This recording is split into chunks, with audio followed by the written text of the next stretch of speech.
प्रातः क्लास सुना था 7 मई 1967।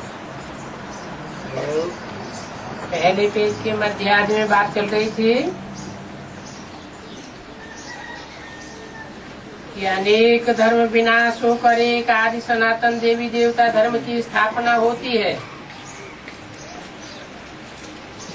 पहले सूक्ष्म रूप में होती है और बाद में बड़े रूप से होती है।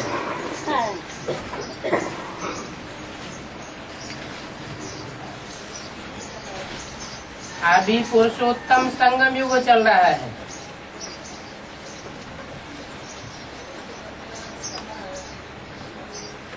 फिर भी अभी जो कुछ इन आंखों से देखते हो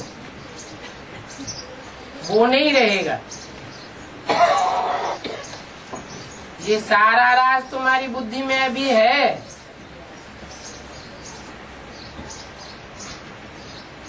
विनाश हो जाएगा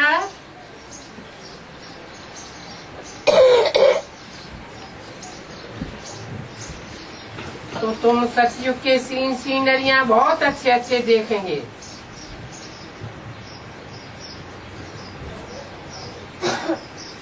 जैसे अजमेर में भी एक मॉडल बना हुआ है।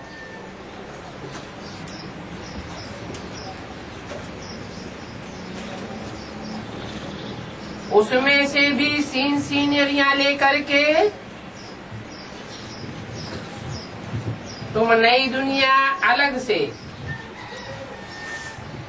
फिर से दिखाओ।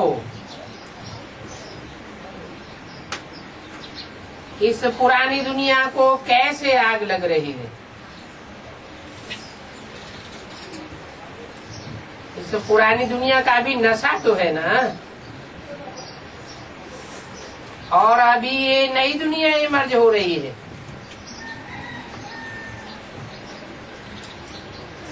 नई दुनिया इमर्ज होती है तो रावण की पुरानी दुनिया को आग लगती है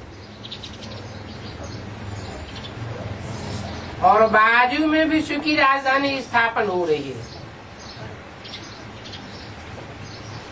ऐसे ऐसे अच्छे अच्छे ख्यालात करके अच्छी रीति बनाना चाहिए। ये तो तुम समझते हो कि समय मनुष्यों की है बिल्कुल ही एप्स बुद्धि। कितना तुम समझाते हो तब भी कोई की बुद्धि में बैठता नहीं है। तो वो जो नाटक वाले सीनरी बनाते हैं तो कोई से मदद लेकर के सतयुग की सीनरी बहुत अच्छी बनानी चाहिए। कौन से मदद लेंगे?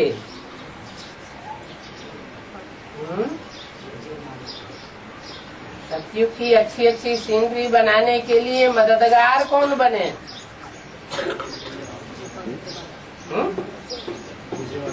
विजयमाला। वो लोगों से अच्छी आइडिया मिलेगी। युक्ति बतावेंगे। बाबा को समाचार आया था, वो लोग बहुत लेते हैं, फिर भी समझ करके ऐसा अच्छा बनाना चाहिए जिससे कि वो लोग समझे कि सतयुग में एक धर्म था,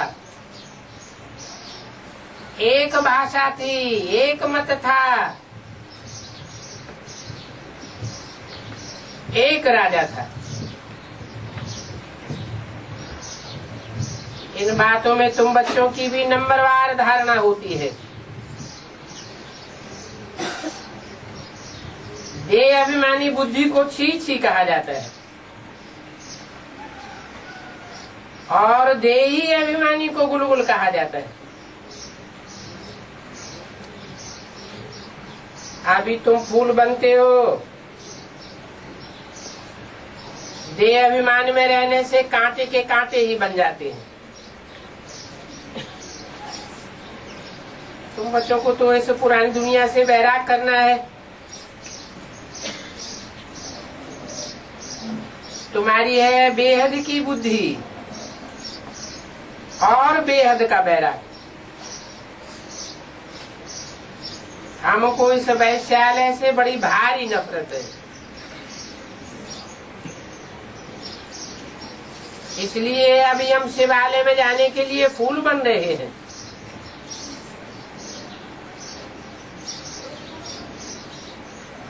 फूल बनने के लिए पुरुषार्थ तो सब करते हैं,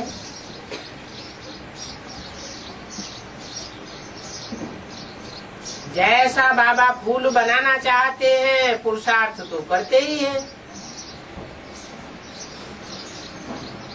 समझा जाता है कि पुरुषार्थ करते हुए भी इनमें भूत की प्रवेशता हो जाती है। एक ही घर में पति हंस बन रहा है,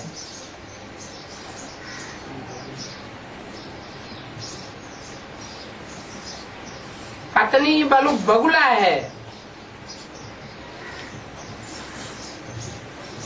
तो फिर कितनी डिफिकल्टी हो जाती है, सहन करना पड़ता है। समझा जाता है इनकी तकदीर में नहीं है।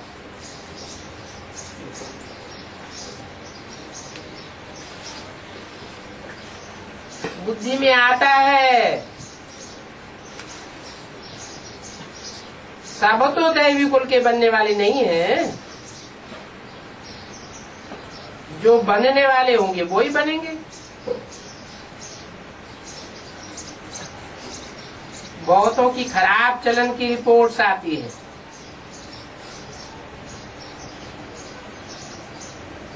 बताते हैं इनमें ये आसुरी गुण है। इसलिए बाबा रोज समझाते हैं कि अपना पोता मेल रोज लिखो और देखो कि आज हमने दिन भर में कोई आसुरी काम तो नहीं किया। और यहाँ भी रोज कचहरी करनी होगी। कचहरी तो करेंगे, लेकिन बाबा जानते हैं सच नहीं बतावेंगे। समझते नहीं है ये किसकी दरबार है। बाबा कहते हैं सारे जीवन में जो भी भूलें किए हैं वो सब बताओ। कोई गंदा काम करते हैं तो गर्भवती हो जाती है, वो बात सर्जन को बताने में भारी लाज आती है,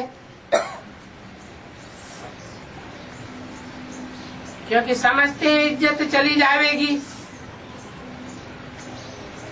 अगर नहीं बतावेंगे तो नुकसान हो जाएगा।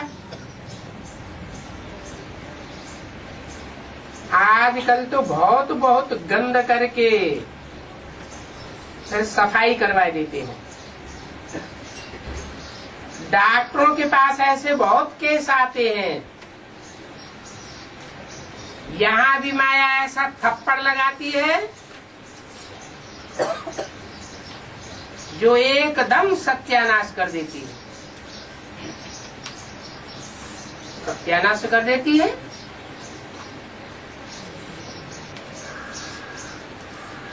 ऐसी बातें वाइब्रेशन में फैलती हैं, समाज में फैलती हैं, ब्राह्मण परिवार में फैलती हैं, तो सच्चखंड स्थापन होने के बजाय और ही झूठ खंड बनता जाता है। जिनको निश्चय बैठता है वो भी अनिश्चय में आ जाते हैं, तो सत्यानाश हुआ ना। सेंटर्स की ब्राह्मणियां भी ऐसी गंदी बन पड़ती हैं। माया बड़ी जबरदस्त है।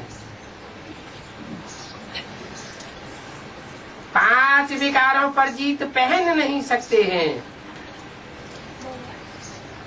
तो बाप भी क्या करे।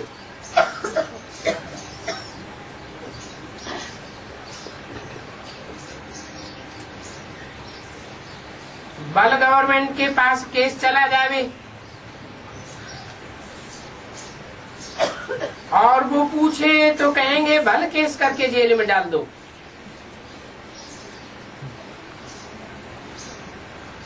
अब जेल में डालने की सिवाय और क्या काम करेंगे।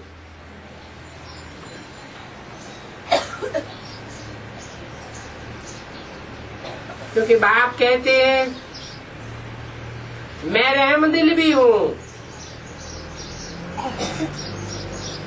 तो कालों का काल भी हूं। मुझे बुलाते ही है पतित पावन आकर मुझे पतित से पावन बनाओ।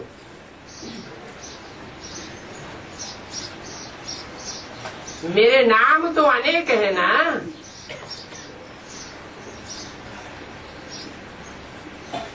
काम के आधार पर ही नाम रखे हुए हैं।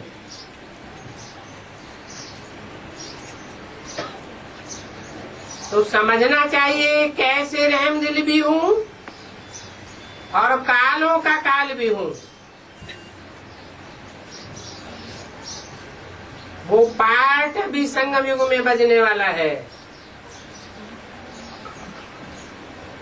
कांटों को फूल तो बनाते हैं ना। तुम्हारी बुद्धि में तो वो खुशी है। अब अमरनाथ पर जाकर भी सर्विस करने के लिए प्रोग्राम बनाए रहे हैं। कहते हैं अमरनाथ ने पार्वती को कथा सुना करके अमर बनाया।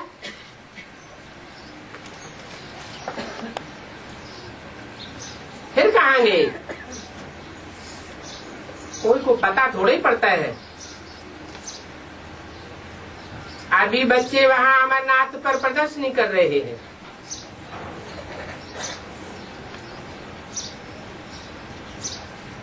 तो इस पर वहाँ वो समझावेंगे, चित्र छपवाने पड़ेंगे कि ये अमरनाथ की यात्रा भक्ति मार्ग है, दुर्गति मार्ग की यात्रा है। अभी बाप कहते हैं मन मना भव।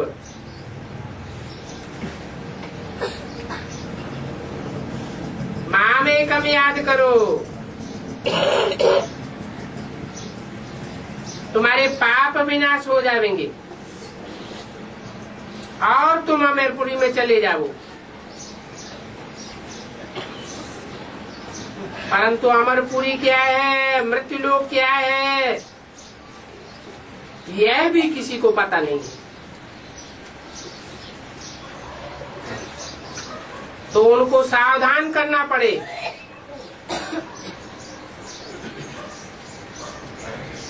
पर्चे ऐसे बांटने चाहिए जो कि वो मनुष्य समझ आवे ये तो भक्ति मार्ग की यात्रा है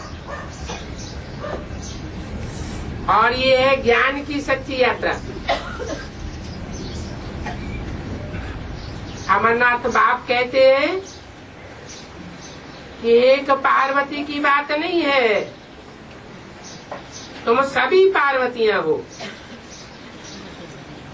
अभी तुम माँ में कम याद करो तो अमरपुरी में चले जाएंगे, तुम्हारे पाप नाश हो जाएंगे।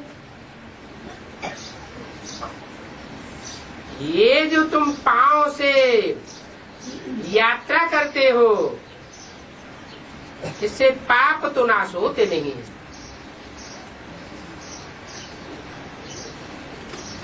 स्थूल पांव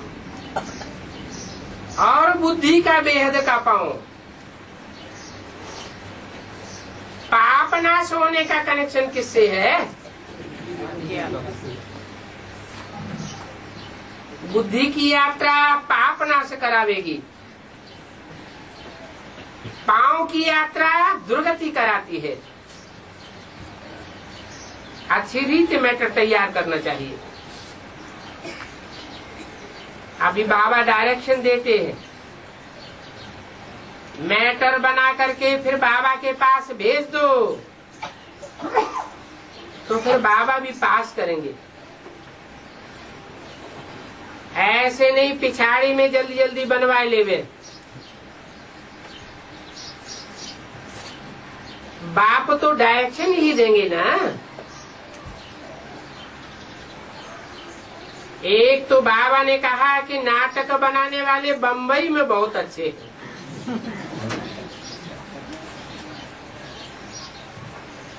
कोशिश करके उन बम्बई वालों को पकड़ना चाहिए।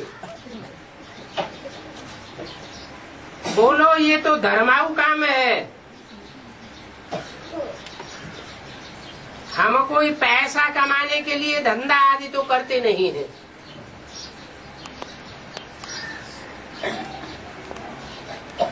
तो बच्चों से ये प्रश्न भी पूछते हैं कि आपका खर्चा आदि कैसे चलता है। परंतु ऐसा कोई समझदार नहीं लिखते हैं कि हम रिस्पांस करते हैं कि हम ब्रह्मा की औलाद ब्राह्मण हैं।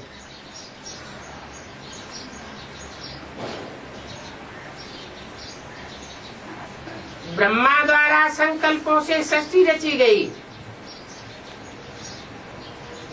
ये सूक्ष्म वाइब्रेशन की सृष्टि की बात है। बुद्धि सुधरेगी तो वाइब्रेशन सुधरेगा, वाइब्रेशन सुधरेगा तो समाज सुधर जाएगा।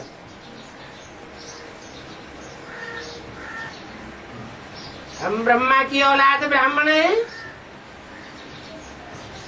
तो हम अपने ही तन मन धन के खर्चे से बिना कोई से मांगे या डोनेशन लिए अपने लिए अपनी राजधानी स्थापन करते हैं। और राजाई भी श्रीमत पर स्थापन कर रहे हैं। श्रेष्ठ ते श्रेष्ठ मत है भगवान की। राज्य भी हम करेंगे, राजाई स्थापन भी हम करेंगे और राज्य का संगठन भी हम बनावेंगे। शिव बाबा क्या करते हैं? शिव बाबा तो अविनाशी ज्ञान रत्नों का दान देते हैं। उन ज्ञान रत्नों से ही धारणा करके हम राजाओं का राजा बनते हैं। बच्चे जो पढ़ेंगे वो ही राजा ही करेंगे। समझाना चाहिए कि हम अपना ही खर्चा करते हैं, कोई से मांगना करना नहीं करते हैं। हम कोई भिक्षा व चंदा आदि नहीं लेते हैं। परंतु बच्चों में किसी को समझाने किया कर लेंगे। बाबा को सीधा सीधा लिख देते हैं कि हमसे ऐसे ऐसे पूछते हैं। इसलिए ही हमने कहा था जो जो सारे दिन में सर्विस करते हो, जो जो कोई पूछते हैं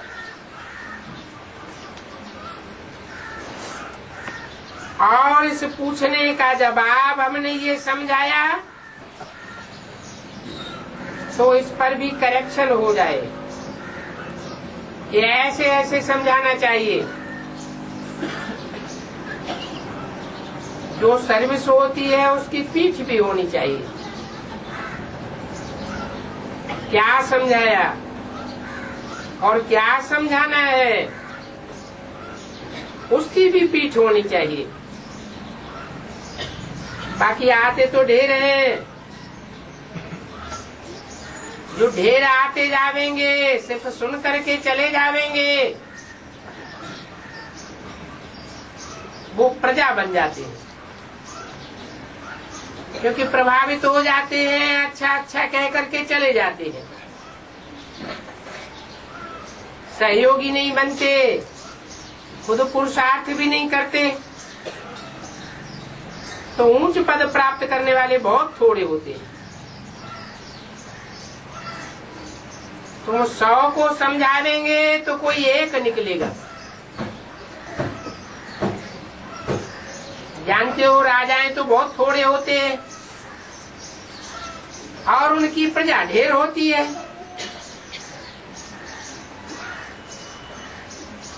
राज्याधिकारी भी थोड़े होते हैं, साहूकार भी थोड़े होते हैं,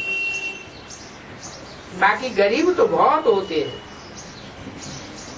यहाँ भी ऐसे है, नई दुनिया में भी ऐसे ही होता है। राजा की स्थापना होती है तो उसमें नंबरवार सब प्रकार के चाहिए। बाप आकर के राजयोग सिखा करके आदि सनातन देवी देवता धर्म की स्थापना करते हैं।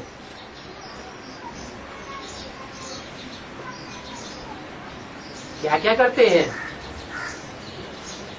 आकर के राजयोग सिखाते हैं। राजयोग सिखा करके राजाई की स्थापना करते हैं और साथ साथ देवी देवता सनातन धर्म की स्थापना करते हैं। तुम जानते हो पहले हमारी राजधानी थी दैवी राजधानी, अभी वो नहीं रही। बाप कहते हैं मैं वही राजधानी फिर से आकर के स्थापन करता हूँ। फिर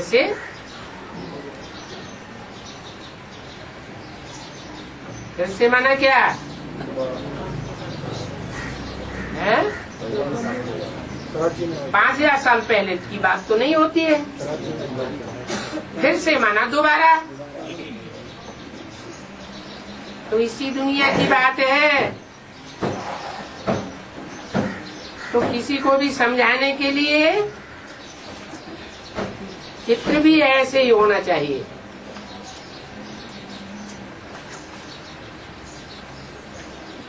बाबा की मुरली सुनेंगे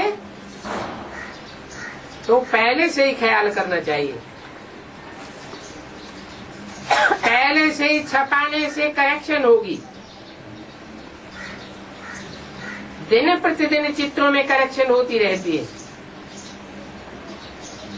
तुम अपनी अवस्था को भी देखते रहो कि हमारी अवस्था कितनी करेक्ट होती जाती है। बाप आकर के गंदगी से निकालते हैं। जितना जो बहुतों को निकालने की सर्विस करेंगे उतना बाप के सहयोगी बनने के कारण ऊंच पद पावेंगे। तो तुम बच्चों को तो एकदम खीर खंड होकर के रहना चाहिए। 7 मई 1967 की वाणी का 3रा पेज। तुम जानते हो कि सतयुग से भी यहाँ तुमको बाप ऊंचा बनाते हैं। कैसे? सतयुग में तो देवता बनेंगे, वो धरती कला के देवता बनेंगे भले, लेकिन वहाँ तो 16 कला संपूर्ण बनेंगे। यहाँ तुमको ऊंचा कैसे बनाते हैं? यहाँ हम संगम में सतयुग में जन्म लेने वाले जो रचना बनती है उसको भी जन्म देने वाले जन्मदाता बनते हैं। तो रचना के मुकाबले रचयिता में जास्ती पावर होती है। वहाँ उतरती कला होगी और यहाँ तुम्हारी चढ़ती कला होगी। बाप ईश्वर पढ़ाते हैं तो उनको अपनी पढ़ाई का जलवा दिखाना चाहिए। ऐसा जलवा दिखावेंगे तो बाप भी फिर कुर्बान जाएगा। दिल में आना चाहिए बस अभी तो हम भारत को स्वर्ग बनाने का धंधा करेंगे। ये झाड़ लगाना, ये गार्डन बनाना, ये तो हम पहले भी करते आए। अभी हम अपनी आत्मा की उन्नति करें, है तो बहुत से।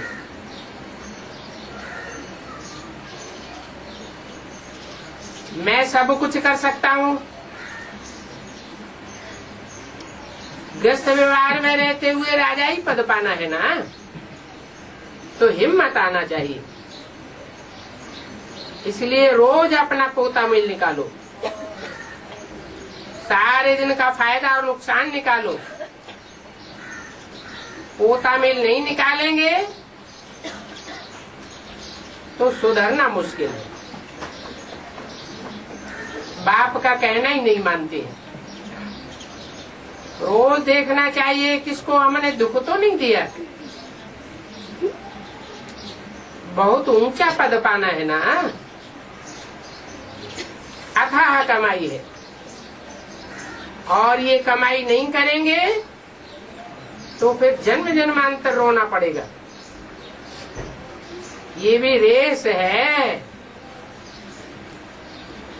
उस रेस में भी कोई तो लाखों कमा लेते हैं, कोई तो फिर कंगाल बन जाते हैं। यहाँ तुम्हारी है ईश्वरीय रेस। इसमें कोई स्थूल दौड़ी आदि पहनने की बात नहीं है। सिर्फ बुद्धि से एवर प्योर बाप को याद करना है। कोई भी भूल हो जाए तो झट सुनाना चाहिए। बाबा हमसे ये भूल हो गई, हमने कर्मेंद्रियों से ऐसी भूल कर दी। बाप कहते हैं तुमको राइट रॉन्ग सोचने की बुद्धि तो मिली हुई है, अभी कर्मेंद्रियों से कोई रंग काम नहीं करना है, नहीं तो और ही 100 गुना पाप का बोझा चढ़ जाएगा। रंग काम कर दिया तो बाबा पनाह अथवा क्षमा नहीं करते हैं।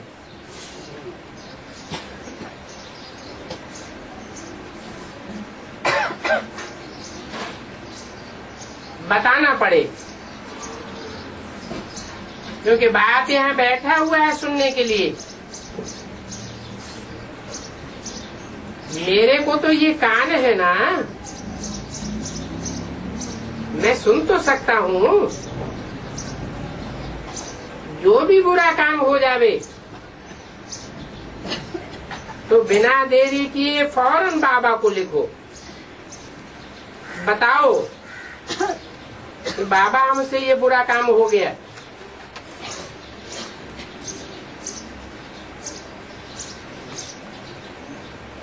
तो तुमने जो बुरा काम किया है उसमें आधा तुरंत माफ हो जाएगा, हल्कापन आ जाएगा। बाकी ऐसे नहीं कि मैं कोई कृपा कर दूंगा।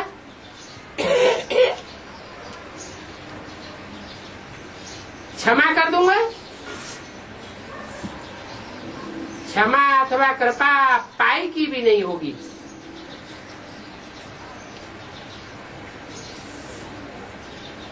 सबको अपने को स्वयं सुधारना है, ये भी जानते हो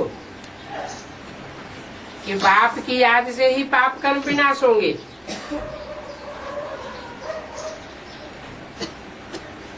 सभी का योग बल से कटता जाएगा।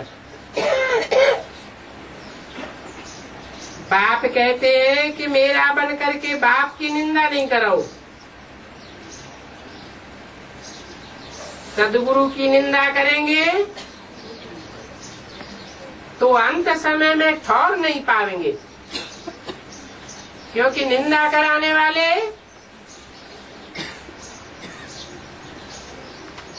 उनका मुंह गल जाता है। निंदा करते करते मुख में बदबू आने लगती है, उनका नाम पड़ता है मुंह गले। तो मेरी निंदा करेंगे तो विदेशी धर्मों में विनाश के टाइम पर जाकर के सेवा करनी पड़ेगी। मेरे नजदीक रह नहीं सकेंगे।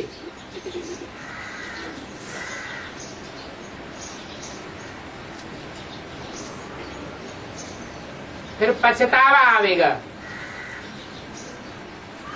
कि नाहक हमने निंदा कराई। तुम जानते हो कि तुमको तो बहुत ऊंची ठौर मिलती है।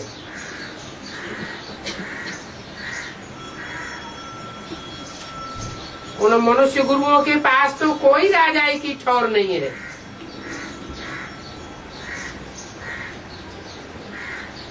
यहाँ तो तुम्हारी अहम ऑब्जेक्ट है, नर से नारायण बनना है, विश्व का मालिक बनना है। कितनी ऊंची ठौर है। भक्ति मार्ग में उन गुरुओं के पास कोई अहम ऑब्जेक्ट नहीं होती। अगर होती भी है तो अल्पकाल के लिए होती है। कहाँ तो 21 जन्मों का सुख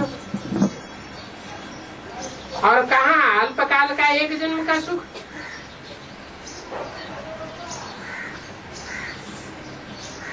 ऐसे नहीं कि धन से सिर्फ सुख होता है। समझो कोई ने हॉस्पिटल बनाई, धन से हॉस्पिटल बनाई तो वो दूसरे जन्म में निरोगी हो जाएगा।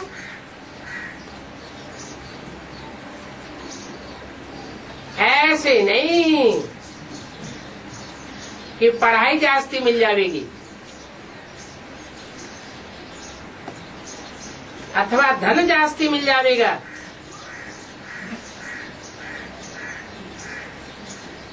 तो तुमको तो सब कुछ चाहिए। कोई सिर्फ धर्मशाला बनाते हैं तो दूसरे जन्म में उनको महल मिल जाएगा। ऐसे नहीं कि धर्मशाला बनाने वाले अगले जन्म में तंदुरुस्त हो जाएंगे। नहीं,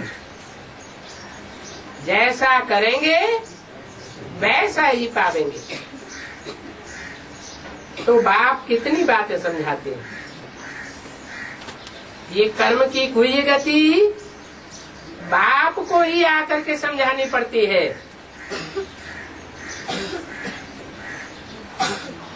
दूसरे धर्म में कन्वर्ट होने वाले तो कर्म की हुई गति को उतना नहीं समझ पाते।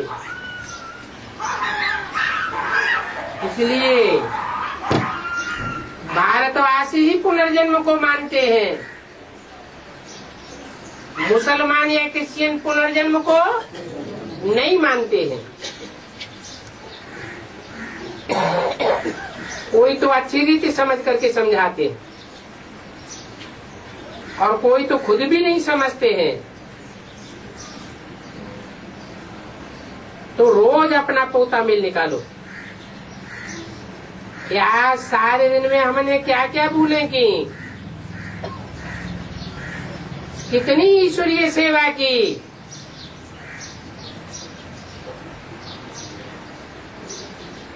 किन किन बातों में किन किन की ठगाई की।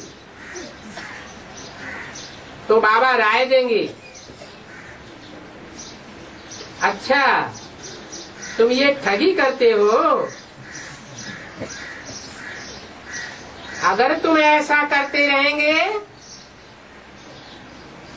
तो फिर तुम घाटा डाल देंगे।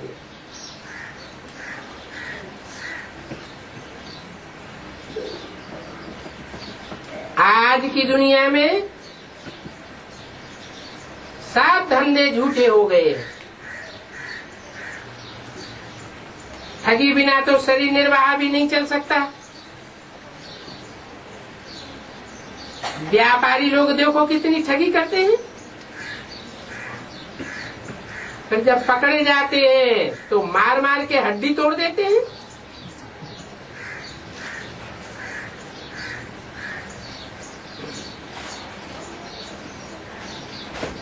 तो ये सब सहन करना पड़े। ये दुनिया बहुत गंदी है। तुम तो जानते हो हम अब स्वर्ग में जाते हैं। हमारा धंधा बहुत सुख देने वाला है।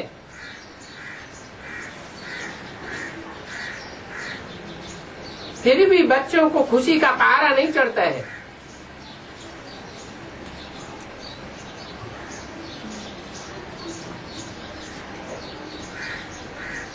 हम तो जानता हूँ कि ये तन बूढ़ा है,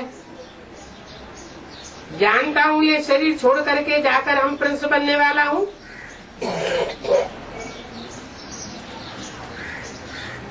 तुम भी पढ़ते हो, मैं भी पढ़ता हूँ,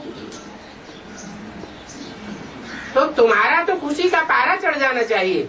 अरे क्यों? मुझे तो शरीर छोड़ना ही है। शरीर छोड़ करके अगले जन्म में मैं प्रिंस बनूंगा, और तुम तो बूढ़े नहीं हो। तुमको क्या करना है? तुमको तो पुरुषार्थ करना है इसी जीवन में नर से नारायण बनने का।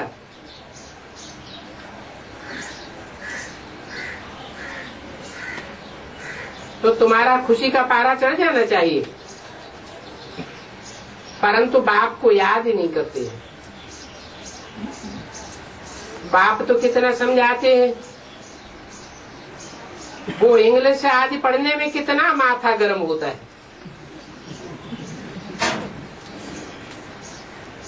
गर्म होता है, सबका गर्म होता है कि कोई कोई का गर्म होता है?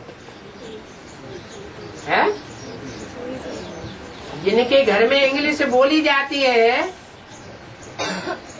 जन्म से ही इंग्लिश सुनते और बोलते जाते हैं, उनका माथा गर्म होता है, या जिनके घर में मातृभाषा हिंदी है उनका माथा गर्म होता है? सबका तो नहीं होता। तो किससे बोला है?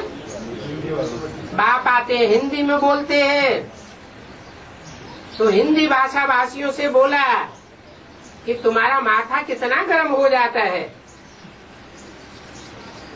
अंग्रेजी पढ़ने में लिखने में बहुत डिफिकल्टी होती है।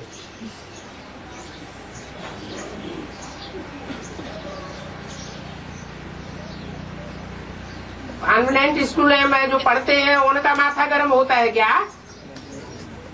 है? नहीं होता।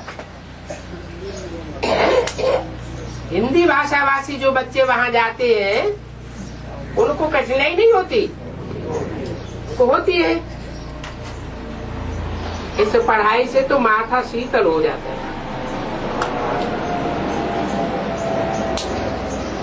क्योंकि ये पढ़ाई पढ़ाने वाला बाप डायरेक्ट हिंदी भाषा में पढ़ाता है। और किनको पढ़ाता है? भारतवासियों को पढ़ाता है।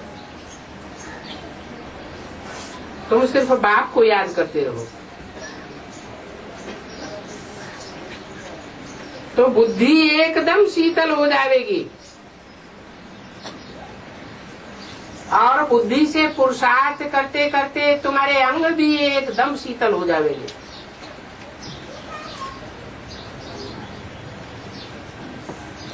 शरीर तो तुमको अभी तमो प्रधान मिला है, याद करते करते सात्विक शरीर भी मिल जाएगा।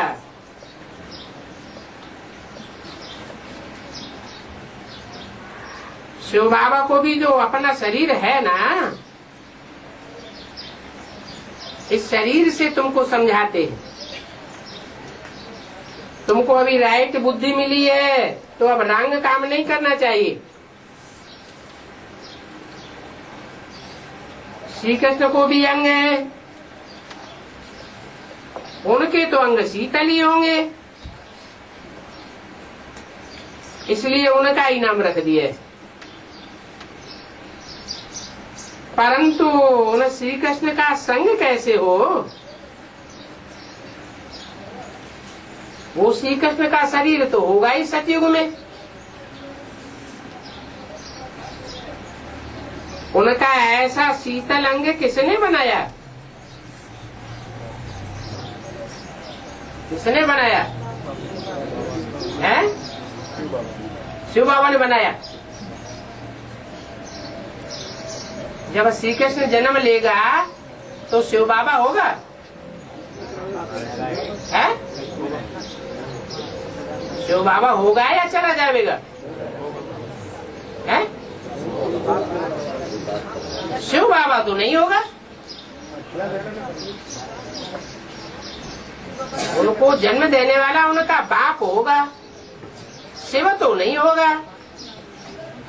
हाँ, शिव ने जिसमें प्रवेश किया मुकर्रर रूप से वो मौजूद होगा। तो उनके शीतल अंगों को किसने बनाया? उनके बाप ने बनाया। अभी यह बात तुम समझते हो। बहुत जन्मों के भी अंत के जन्म में बाप बैठ करके उनके अंग शीतल बनाते हैं।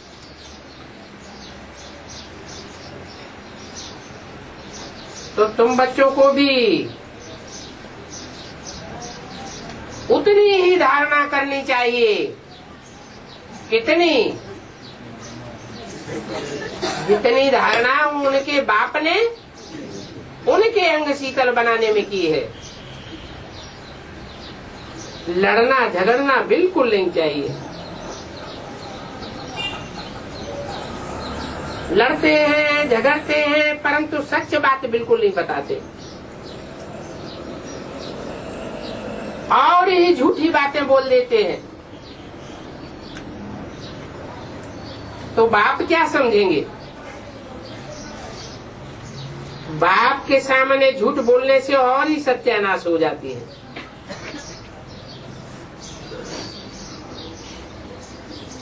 सत्यानाश होगी तो रिजल्ट क्या होगा? झूठ खंड का बोलबाला हो जाएगा। अपने लिए खुद ही नरक की दुनिया रचते हैं। बाप इसमें क्या करेंगे? बाप के सामने भी सच्चा सच्चा पोता मिल नहीं बताते।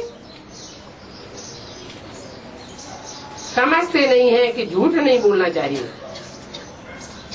सच नहीं सुनाते हैं और ही झूठ बोलते हैं तो अपना ही नुकसान करते हैं। अच्छा, ओम शांति।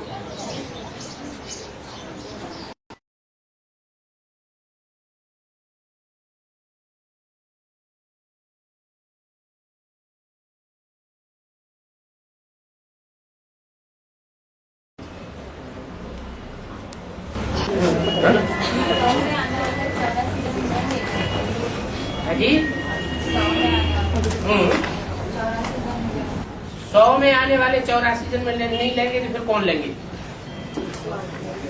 है?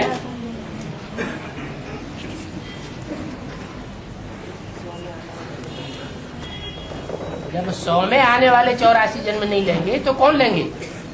16,000 जो दुनिया की चुनी हुई बीज रूप आत्माएं हैं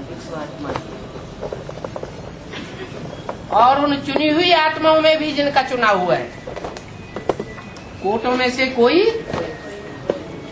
और कोई में से भी कोई, हर धर्म में 108 की माला या 100 की माला घुमाई जाती है। सब उनकी मान्यता करते हैं।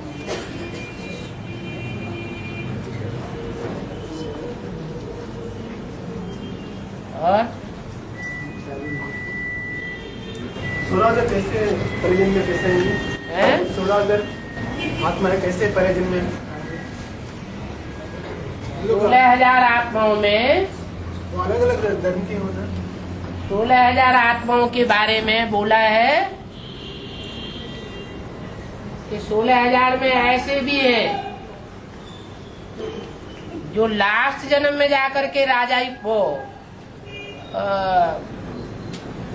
ऊंच पद पाते हैं, नाम मात्र का प्रिंस बन करके रह जाते हैं,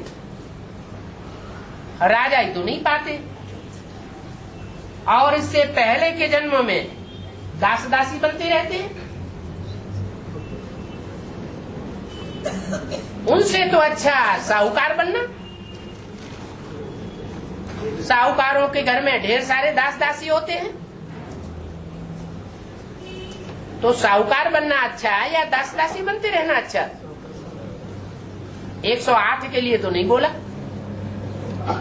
108 के लिए बोला, 100 के लिए बोला कि 100 की 108 की माला में आने से अच्छा है साहूकार बनते रहना है। साहूकार बनना फिर भी अच्छा है, दास दासी अक्षर ही खराब है। साहूकार प्रजा कभी राजा बनते, कभी कभी बनते हैं। जो ज्यादा पुरुषार्थ करते हैं, बहुत ज्यादा पुरुषार्थ करेंगे तो जन्म जन्मांतर राजा बनते हैं। 21 जन्म, 21 जन्म के आधार पर 63 जन्मों का भी हिसाब बनता है। कम पुरुषार्थ करेंगे तो 1-2 जन्म के राजा बनेंगे। राजा तो बनेंगे, प्रिंस बन करके तो नहीं रह जाएंगे। और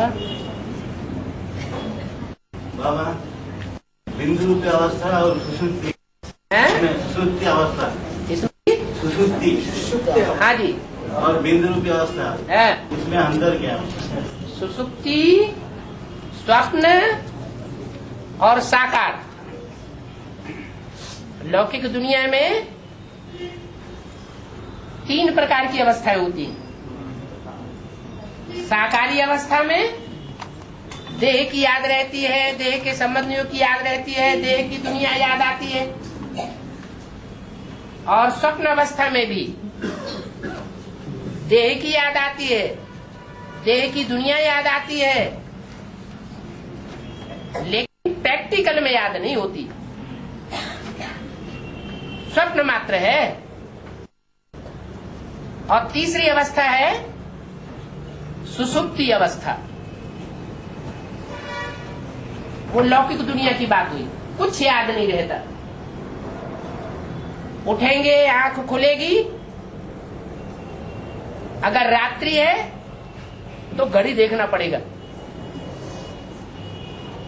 ये नहीं पता चलेगा कि हम कितनी देर सोए, कुछ याद नहीं रहता। और अलौकिक दुनिया में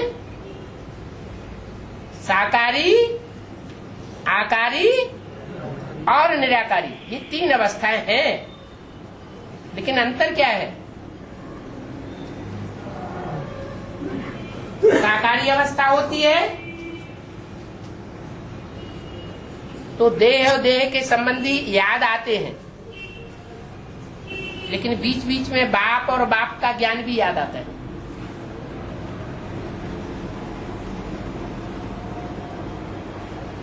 और आकारी स्टेज में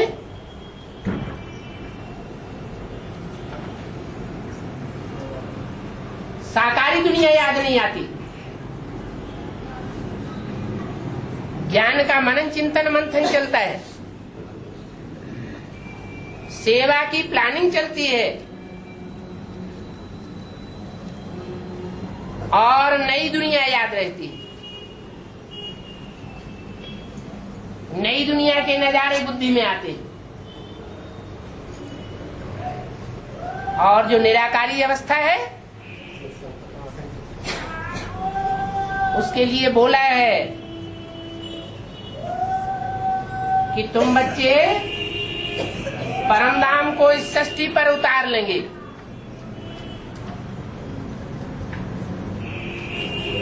तो ऐसा ब्राह्मणों का संगठन होगा जहां बाप और हम बच्चे होंगे। देह की स्मृति नहीं होगी, लेकिन आत्मा की स्मृति जरूर होगी।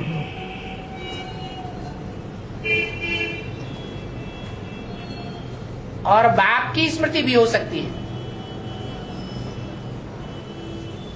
मैं आत्मा ज्योति बिंदु और मेरा बाप भी ज्योति बिंदु स्वरूप, निराकारी, निर्विकारी, निरहंकारी स्टेज वाला, ये याद रहेगा और कुछ याद नहीं रहेगा। तो सुसुप्ति अवस्था दुनिया की अवस्था और अलौकिक ब्राह्मणों की दुनिया में निराकारी स्टेज, उसमें जमीन आसमान का फर्क है। वो सुसुप्ति अवस्था है नील स्टेज, ये ब्राह्मणों की निराकारी स्टेज नील स्टेज नहीं है, ये बीज रूप स्टेज है। और चौथी अवस्था तुरीय अवस्था क्या होता है? तुरीय अवस्था में रहने वाला सिर्फ शिव ज्योति बिंदु है, उसे सदा शिव कहा जाता है। आत्माएं उस तुरीय अवस्था में नहीं रह सकती सदा काल के लिए, वो तुरीय पाठधारी है, वो सदा काल के लिए अभोक्ता है, अकर्ता है, अजन्मा है, असोचिता है। हम आत्माएं सदा काल के लिए असोचिता, अभोक्ता, अकर्ता नहीं बन सकते। और 21 जन्मों के आधार से 65 जन्म बनते हैं ना, तो इस जन्म में जो करते हैं उसका आधार से 21 जन्म बनते हैं और उसके आधार से 63 जन्म बनते हैं। तो जब सतयुग में स्थिति अगर स्थिति होती है, कर्म अकर्म होते हैं, तो उसके आधार से 63 जन्मों का स्थिति कैसे होती है? यहाँ संगम युग में सदा काल के लिए कर्म अकर्म बनते हैं क्या? कर्म अकर्म होते हैं ना, उसके सतयुग में कर्म अकर्म होते हैं, उसको यहाँ की स्थिति के आधार पर। यहाँ जब बाप की याद रहती है, निराकारी स्टेज रहती है, मनन चिंतन मंत्र की स्टेज रहती है, तो अच्छी शूटिंग होती है सतयुग त्रेता की। और जब यहाँ खराब अवस्था होती है तो कहाँ की शूटिंग होती है? द्वापर कलयुग की शूटिंग हो जाती।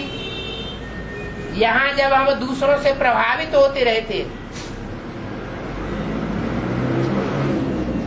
तो प्रजा बनने की शूटिंग होती रहती।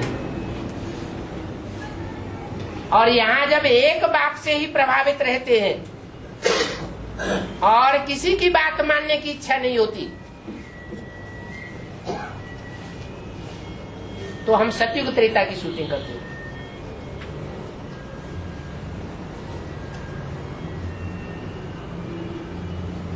श्रीमत पर चलते हैं तो 21 जन्मों की प्रारब्ध बनाते हैं। मनमत या मनुष्य मत मिक्स करके चलते हैं, तब 63 जन्मों की प्रारब्ध बनती है।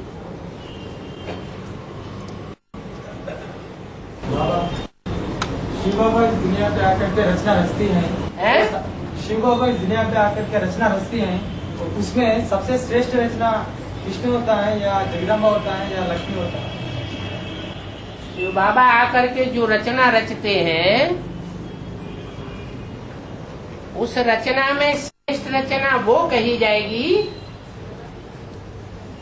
जो ऐसा पुरुषार्थ करने वाली है कुछ समय तक, जो लगातार चढ़ती कला का पुरुषार्थ हो, उतरती कला का पुरुषार्थ न हो। तो जगदम्बा, लक्ष्मी या सतयुगी कृष्ण,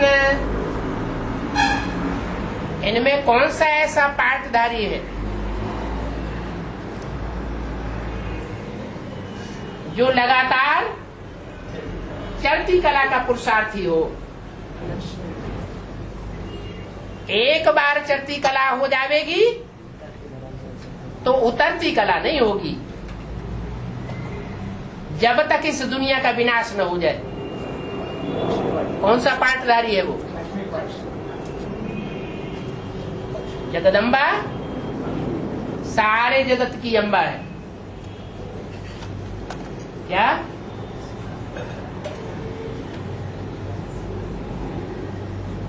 वो सिर्फ भारतवासियों की अम्बा नहीं है, सारा जगत माना असुर भी है।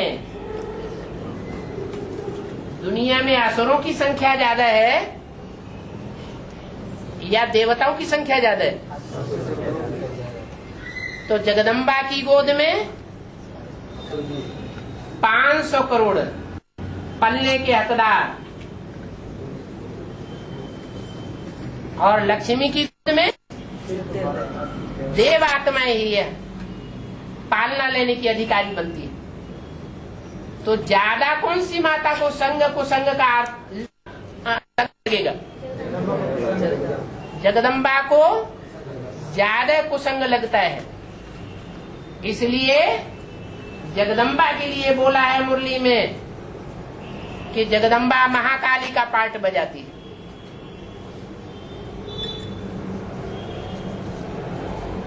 और लक्ष्मी महागौरी का पार्ट बजाती है। श्रेष्ठ संग रहेगा तो श्रेष्ठ पार्ट बने। बाप ने जो लक्ष्य दिया है, नर से नारायण और नारी से लक्ष्मी, वो लक्ष्य ही श्रेष्ठ है। नारी से जगदम्बा बनने का लक्ष्य नहीं दिया है, नर से सतयुग का कृष्ण बनने का लक्ष्य नहीं दिया है। नर से डायरेक्ट नारायण बनने का लक्ष्य दिया है। सतयुग का कृष्ण पहले प्रिंस बनेगा पुरुषार्थ करने के बाद में नारायण बनेगा। तो ये लक्ष्य बाप का दिया हुआ नहीं है। और ध्यान दीदार सब समय बेकार कर रहे हैं। और ध्यान और याद में अंतर क्या है? दीदार माने देखना, दीदा दीदा कहते हैं आंख को, आंख की पुतली को। दीदार माने आंख से जो देखा जाए। कोई साक्षात्कार में जाने वाले खुली आंखों से साक्षात्कार भी करते हैं, उसको दीदार। इन आंखों से देखना। और ध्यान तो मन की चीज है, आंखें बंद होती है, साक्षात्कार करते हैं। और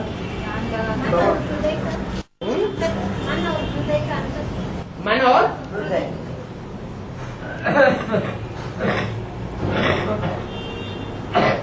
दिल और दिमाग, दो चीजें कही जाती हैं। बुद्धि कहो और दिल कहो, दिल कहो या मन कहो, बात एक ही। कहते हैं हमारा दिल आ गया इस व्यक्ति के ऊपर या इस वस्तु के ऊपर। ये व्यक्ति या ये वस्तु हमें हासिल जरूर करनी।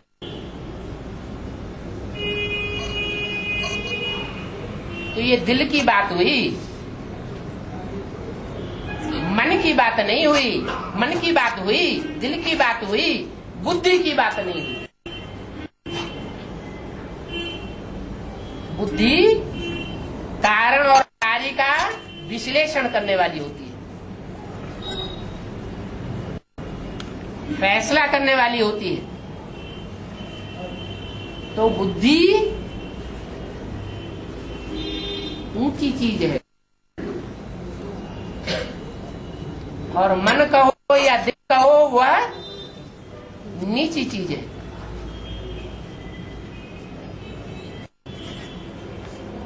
बुद्धि का परिवर्तन पहले होता है या मन का परिवर्तन पहले होता है? मन का परिवर्तन। है?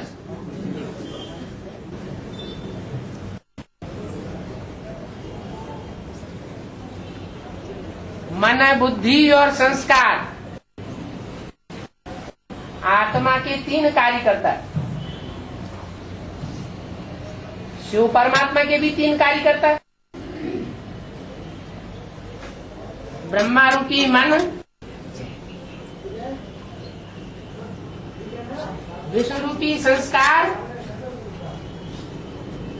और शंकर रूपी तीसरा नेत्र, बुद्धि का नेत्र, तीसरा नेत्र।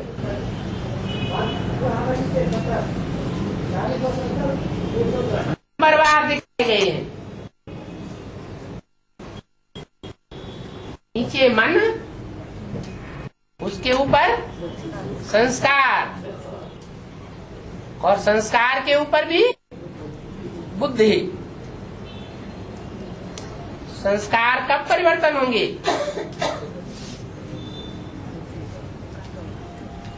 जब बुद्धि पक्का फैसला कर ले।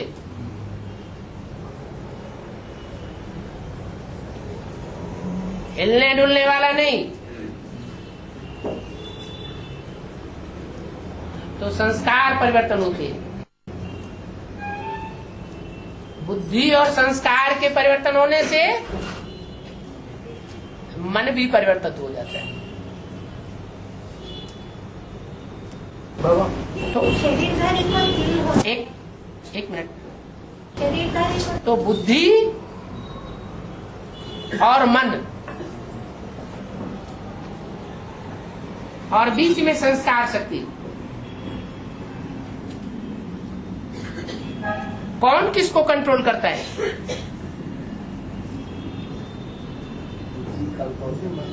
बुद्धि मन को भी कंट्रोल करती है। दिल के ऊपर नियंत्रण रखना होता है। दिल तो बहुत कुछ चाहता है, बहुत कुछ उछाले मारता है, लेकिन ईश्वरीय ज्ञान का तीसरा नेत्र जिसको मिला हुआ है, वो उस मन रूपी घोड़े को कंट्रोल कर लेता है।